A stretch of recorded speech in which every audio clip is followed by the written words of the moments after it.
अस्सलामुअलैकुम स्टूडेंट्स, आज की वीडियो में हम डिस्कस करेंगे CS 101 इंट्रोडक्शन टू कंप्यूटिंग के फाइनल टर्म के करंट पेपर को डिस्कस करेंगे। इंशाल्लाह इसके इम्पोर्टेंट टॉपिक्स प्लस MCQs मैं आपके साथ शेयर करूंगा।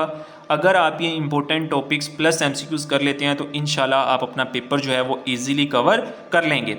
सबसे पहले हम अगर इसके पेपर पैटर्न की बात करें तो आपको पता है कि ये ओनली ऑब्जेक्टिव बेसिस का पेपर आता है और टोटल जो आपके पास ऑब्जेक्टिव होंगे वो 80 होंगे और विदाउट चॉइस होंगे 80 के 80 MCQs आपने जो है वो अटैम्प्ट करके आने हैं और टोटल जो टाइम ड्यूरेशन आपके पास होगा वो 90 मिनट्स होंगे, यानी कि 1.5 घंटे का टाइम होगा और आपने 80 के 80 MCQs जो हैं वो अपने अटैम्प्ट करके आने हैं। एक और चीज़ स्टूडेंट्स, अगर आप अपनी बाकी बुक्स के करंट पेपर्स और पेपर्स के about guidelines plus important information हासिल करना चाहते हैं तो इसी वीडियो के डिस्क्रिप्शन में और फर्स्ट कमेंट बॉक्स में हमारा व्हाट्सअप ग्रुप और व्हाट्सअप चैनल का लिंक मैंने लगाया हुआ है। आप व्हाट्सअप ग्रुप को भी ज्वाइन कर लें, व्हाट्सअप चैनल को भी फॉलो कर लें। वहाँ पे डेली बेसिस पे स्टूडेंट के साथ इंपॉर्टेंट गाइडलाइंस पेपर्स के अबाउट इंपॉर्टेंट इन्फॉर्मेशन जो है वो स्टूडेंट्स तक पहुँचाई जाती है। हज़ारों स्टूडेंट उससे फ़ायदा उठा रहे हैं, आप भी उसे ज्वाइन करके वहाँ से अपनी इन्फॉर्मेशन जो है वो हासिल कर सकते हैं। यहाँ पर अगर हम स्टूडेंट्स के करंट पेपर्स के रिव्यू की बात करें तो स्टूडेंट्स ने यहाँ पर क्या बताया है, पेपर्स किस तरह का आ रहा है। यहाँ पे स्टूडेंट्स ने क्लियर बताया है कि पेपर बहुत इजी था। मैं आपको बता दूँ कि CS 101 जो है इसका पेपर बहुत ज़्यादा सिंपल आता है, लेकिन थोड़ा सा ट्रिक वाइज होता है। अगर आप ट्रिक और इन इंपॉर्टेंट टॉपिक्स को कर लेते हैं तो इंशाल्लाह आप इजीली अपना पेपर जो है वो कवर कर लेंगे। यहाँ पे स्टूडेंट्स ने भी यही चीज़ बताई है। यहाँ पर उसने क्या क्लियर बताया है, हम इसको रीड आउट कर लेते हैं। यहाँ पे स्टूडेंट्स का पॉइंट क्या है कि पेपर बहुत ईजी था, फाइनल टर्म प्रिपरेशन वीडियो बहुत हेल्पफुल है, काफ़ी ज़्यादा क्वेश्चन उसमें से थे। ठीक है, अब ये फाइनल टर्म प्रिपरेशंस की कौन सी वीडियो थी, मैंने नीचे लिंक भी लगाया हुआ है, मैं आपको अभी दिखा देता हूँ। लेकिन सबसे पहले अगर हम यहाँ पे देखें तो उसने यहाँ पे क्लियर लिखा है कि उसको 40 MCQs जो थे वो इन 3 टॉपिक्स में से आए हुए थे, MS वर्ड, एक्सेल और एक्सेल। ठीक है, ये 3 टॉपिक्स आपने अच्छे तरीके से करके जाने हैं। देखो इसमें से 40 MCQs आ रहे हैं। ठीक है, ये आपने CS 101 के हैंडआउट्स ओपन करके इनके मॉड्यूल्स देख लेने हैं कि कौन कौन से बन रहे हैं। ये 3 टॉपिक्स आपने अच्छे तरीके से करके जाने हैं। इनमें से 40 MCQs आए हुए थे उसको। ठीक है, उसके बाद वो कहता है कि उसको जो 10 MCQs आए थे वो कौन से टॉपिक्स में से आए थे, एल्गोरिथम वाले मॉड्यूल से आए थे। अब आपने मॉड्यूल्स ओपन करने हैं, उसमें देख लेना है कि एल्गोरिथम वाला कौन सा है। ठीक है, उसके बाद उसको जो 15 MCQs आए थे, यानी कि 15 MCQs किसके अबाउट आए थे, इंडेक्स और प्रोग्रामिंग के अबाउट आए हुए थे। ये भी आपने मॉड्यूल्स अच्छे तरीके से करके जाने हैं। ठीक है, उसके बाद 5 MCQs उसको लूप वाले टॉपिक्स में से आए हुए थे। ठीक है, उसके बाद 10 MCQs जो थे वो नेटवर्क एंड इंटरनेट के बारे में आए हुए थे। ठीक है, ये मॉड्यूल्स आपने अपने हैंडआउट्स को ओपन करके ये मॉड्यूल्स देख लेने हैं, इन टॉपिक्स को अच्छे तरीके से करके जाना है। देखो उसके 80 के 80 MCQs जस्ट ये 5 से 6 टॉपिक्स के अंदर क्लियर हुए हुए थे। अगर आप ये 5 से 6 टॉपिक्स अपनी फिंगर टिप्स पे कर लेते हैं तो आपके काफ़ी ज़्यादा MCQs जो हैं वो यहाँ से क्लियर हो जाएंगे। ठीक है, यहाँ पर उसने कुछ क्लियर भी बताया है कि फाइनल टर्म के जो इंपॉर्टेंट टॉपिक्स हैं वो आपने कौन कौन से करने हैं, MS word, MS power point और MS एक्सेल। ठीक है, अब MS वर्ड के अबाउट जो इंपॉर्टेंट आपके MCQs आते हैं ना, वो मैं आपको बताता हूँ किस तरह के आते हैं। फॉर एग्जांपल के तौर पे जैसे आप अपना MS वर्ड ओपन करते हो, वहाँ पे वो पूछता है कि जो फ़ॉन्ट साइज़ है वो कहाँ पे आता है, होम वाले पेज पे आता है। ठीक है, उसके बाद अगर हमने MS वर्ड के ऊपर कोई टेबल ड्रा करना हो तो हम टेबल कहाँ पे जाकर ड्रा करते हैं, इंसर्ट वाले ऑप्शन में जाकर ड्रा करते हैं। ठीक है, फिर हमने पेज के ऊपर जो है वो कोई एडिटिंग करनी हो। ठीक है, एडिटिंग मतलब उसका साइज़ वाटरमार्क लगाना हो या पेज का कलर डिसाइड करना हो तो वो हम कहाँ पे करते हैं, पेज लेआउट के अंदर जाके करते हैं। ठीक है, तो वो जब आपसे क्वेश्चन करेगा ना, आपने साइड पे MS वर्ड ओपन कर लेना है और वहाँ से देख देख के उसको बताते जाना है। यहाँ पे एक स्टूडेंट ने बताया भी हुआ था कि पेपर आपने सिर्फ क्वेश्चन को अच्छे तरीके से समझना है, क्वेश्चन के अंदर ही उसका आंसर अवेलेबल होता है। ठीक है, अब यहाँ पे मोस्ट रिपीटेड MCQs की जो प्रिपरेशन वीडियोस उसने यहाँ पे बताई हुई है, ये आप देख सकते हैं। ठीक है, यहाँ पे तो आपको वीडियोस आई थिंक सो शायद शो नहीं होगी। मैं कोशिश करूंगा कि ये जो लिंक्स हैं ये हमारे व्हाट्सअप ग्रुप और व्हाट्सअप चैनल के अंदर मैं शेयर कर दूं।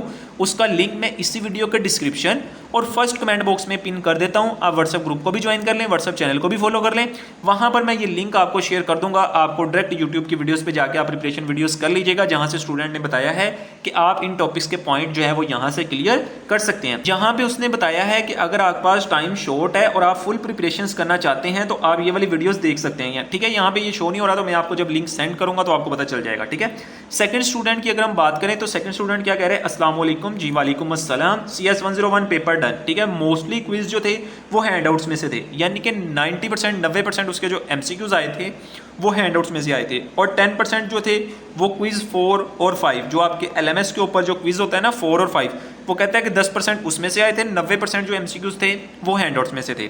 अब हैंडआउट्स में से किस तरह के, अब जो मैंने ऊपर आपको पॉइंट्स बताए हैं कि जौन से टॉपिक्स में से MCQs आए थे वो किस तरह के MCQs आए थे, कुछ स्टूडेंट्स ने यहाँ पे राइट डाउन किए हुए हैं, ये आप समझ सकते हैं, ठीक है, कि dash is a operation of stack push, ठीक है, इस तरह करके हम इसको रीड आउट नहीं करते। यहाँ पे जो इसके करेक्ट ऑप्शन थे मैंने स्टूडेंट से पूछ के यहाँ पे मेंशन किए हुए हैं, तो आप इनको रीड आउट कर सकते हैं, ठीक है।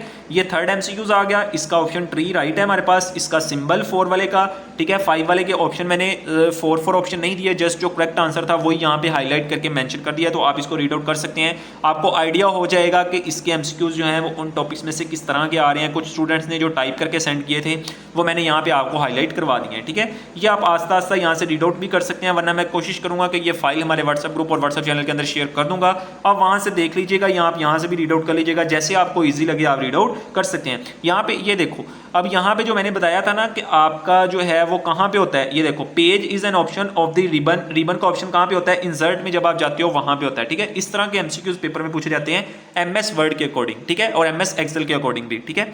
इसी तरह से आपका जो है वो यहाँ पे उसने काफ़ी चीज़ें जो है वो एक्सप्लेन की हुई है, मैं 1 बाय 1 आप इसको जो है वो देख लीजिएगा, ठीक है, इसको रीड आउट कर लीजिएगा। ये जो इस तरह के MCQs हैं ये आप अच्छे तरीके से रीड आउट कीजिएगा, मोस्टली यहाँ से रिपीट हो जाते हैं, ठीक है। और यहाँ पर इसने जो है वो जितने बताए थे नॉर्मली यहाँ पे लिख दिया है, उसके बाद उसने यहाँ पर इंपॉर्टेंट नोट भी बताया था, ये इसको हम रीड आउट कर लेते हैं। वो कहते हैं हैंडआउट अच्छे से पढ़ लेने हैं, फाइल्स पे कुछ भी टाइम ज़ाया नहीं करना, क्योंकि उसने कहा है कि हर क्वेश्चन चेंज था और बहुत डिटेल में दिया हुआ था, यानी कि हर क्वेश्चन जो था वो चेंज था और डिटेल के अंदर दिया हुआ था। अगर आप इजीली उसको समझ लेते हो तो आपका पेपर जो है वो हो जाएगा। यहाँ पे उसने कुछ लिखा भी हुआ है, अल्हम्दुलिल्लाह पेपर अच्छा हो गया, बेस्ट ऑफ लक, ठीक है। अगर हम तीसरे स्टूडेंट की बात करें उसके अकॉर्डिंग पेपर जो है वो किस तरह का आ रहा है, तो ये भी हम देख लेते हैं। यहाँ पर थर्ड स्टूडेंट्स ने यहाँ पर क्या कहा है आपको कि CS 101 पेपर काफ़ी इजी था। पेपर इजी का मतलब क्या है, पेपर इजी का मतलब ये है कि जब आपने इन टॉपिक्स को अच्छे तरीके से अंडरस्टैंड किया हुआ है और आपने लेक्चर्स और प्रिपरेशन वीडियोस देखी हैं, तो आप विद इन फ्यू सेकंड इसका पेपर को अटैम्प्ट कर लोगे, क्योंकि इसका पेपर ज़्यादा मुश्किल नहीं आता, थोड़ा सा ट्रिक वाइज होता है और इंपॉर्टेंट टॉपिक्स में से आता है। अगर आप वो इंपॉर्टेंट टॉपिक्स और ट्रिक वाइज चीज़ों को समझ के चले जाते हो तो आप इजीली इसका पेपर जो है वो 80 to 90% कवर कर लेते हो। उसके बाद उसने कहा है कि 10 जो थे क्वेश्चन ओनली MS वर्ड के थे। देखो MS वर्ड का मोस्ट इंपॉर्टेंट है, और अगर आप इसके शॉर्ट लेक्चर या प्रिपरेशन वीडियोस देख लेते हैं एक दफ़ा, आपको पता चल जाता है कि MS वर्ड के अकॉर्डिंग किस तरह के MCQs आते हैं, तो आप इजीली अपना पेपर जो है वो कर सकते हैं, ठीक है। तो उसने कहा है कि ये चीज़ें आपने ध्यान से देखकर जानी है। उसके बाद 5 MCQ जो थे वो MS एक्सेल में से आए हुए थे, ठीक है। फर्स्ट स्टूडेंट को 10 MCQs एक्सेल में से आए थे, इसको 5 MCQs एक्सेल में से आए हैं। फर्स्ट स्टूडेंट को 40 MCQs MS वर्ड के आए थे, इसको 10 MCQs MS वर्ड के आए हैं, ठीक है। हर स्टूडेंट का पेपर चेंज होता है, आपकी लक पे डिपेंड करता है कि आपको कितने % टॉपिक्स में से इनमें से पेपर आ जाएगा, ठीक है। बाकी कुछ सिंपल प्रोग्राम दिए हुए थे उसने कहा है, और HTML में से भी 2 क्वेश्चन पूछे गए थे, बहुत ही सिंपल था। वो कहता है मतलब पेपर बहुत ही इजी था, ठीक है। उसने पेपर बता दिया कि इजी था, ज़्यादा मुश्किल नहीं था।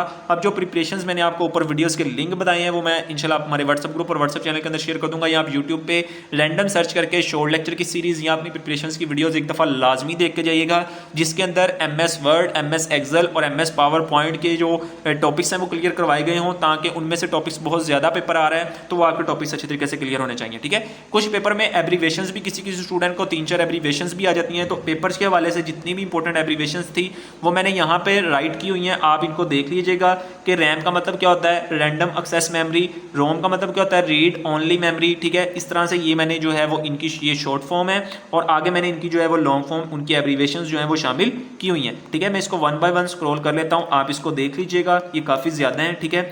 और अगर आपको इजीली हो तो आप हमारा व्हाट्सएप ग्रुप और व्हाट्सएप चैनल जब फॉलो करेंगे तो वहाँ भी मैं शेयर कर दूंगा, आप इजीली इसको रीड आउट कर लीजिएगा, ठीक है। और इंपॉर्टेंट टॉपिक्स प्लस गाइडलाइन के लिए आप हमारा व्हाट्सएप ग्रुप भी ज्वाइन कर सकते हैं, और अगर इसके अलावा किसी टॉपिक पे वीडियो चाहिए तो कमेंट सेक्शन में लाजमी बताइएगा, इंशाल्लाह आपको उसी टॉपिक्स पे ऊपर वीडियो जो है वो हमारे इसी चैनल पे देखने को मिल जाएगी। चैनल को लाजमी तौर पे सब्सक्राइब कर लीजिएगा, बेल आइकन को प्रेस कर लीजिएगा, इंशाल्लाह नेक्स्ट वीडियो जैसे ही अपलोड होगी आप तक उसका नोटिफिकेशन जो है वो पहुंच जाएगा।